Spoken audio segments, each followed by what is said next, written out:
Hi guys, Dr. Luster here today, and today I do want to take a second to talk to you a little bit about exercises. So, yes, exercise is important in general, right? Yes, that's a totally different video. But exercises, specifically the ones that I give you or that other doctors might give you, and what my stance is on those.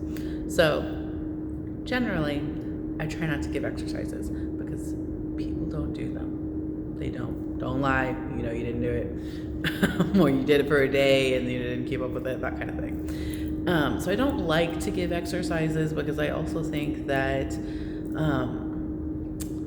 they can be hard to fit in. It's hard to do them to make sure that you're doing them correctly all of the time because I'm not watching you do it.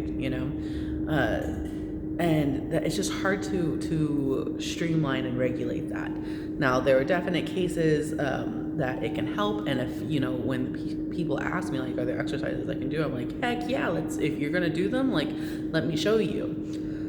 But most people admittedly aren't going to do them, and that's a little bit frustrating because they could definitely help, but at the same time I'm gonna work with you, not against you.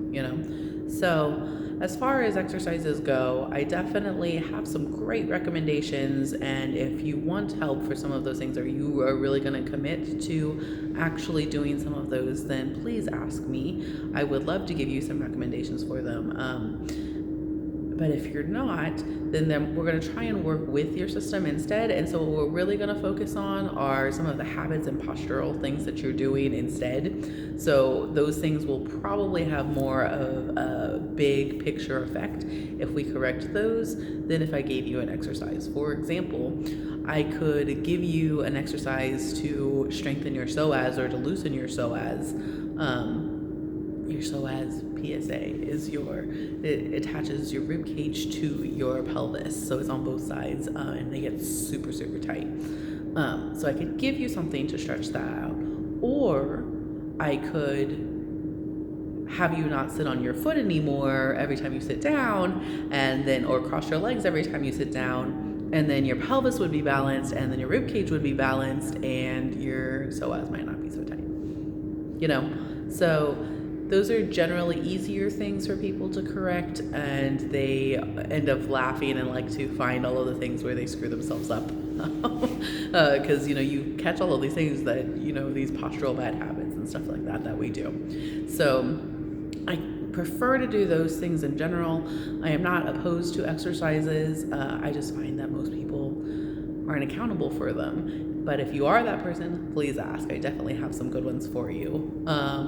And I would also like to throw in here that a phrase that my colleague of mine, Dr. Carol Abel, uses all the time, and I love it, is she says, motion is lotion, and it's true. So whatever you're doing, whatever your situation is, whatever the pain is, really trying to get some motion into that area is going to help. Even if it's gentle motion, even if it's passive or active, it doesn't matter. Trying to get a little bit of motion in there is going to get new oxygen and new blood flow in there, get some get some movement into those joints and pump out toxins. So it's pretty important to get the motion in there too. So exercises are great. I hope that clears up some of my stance on it though. And like I said, if you are willing to do it, I would love to give you some recommendations. I definitely love it when people are willing to do at-home care as well, because it really takes two to make this work, right? I can only see you so many times,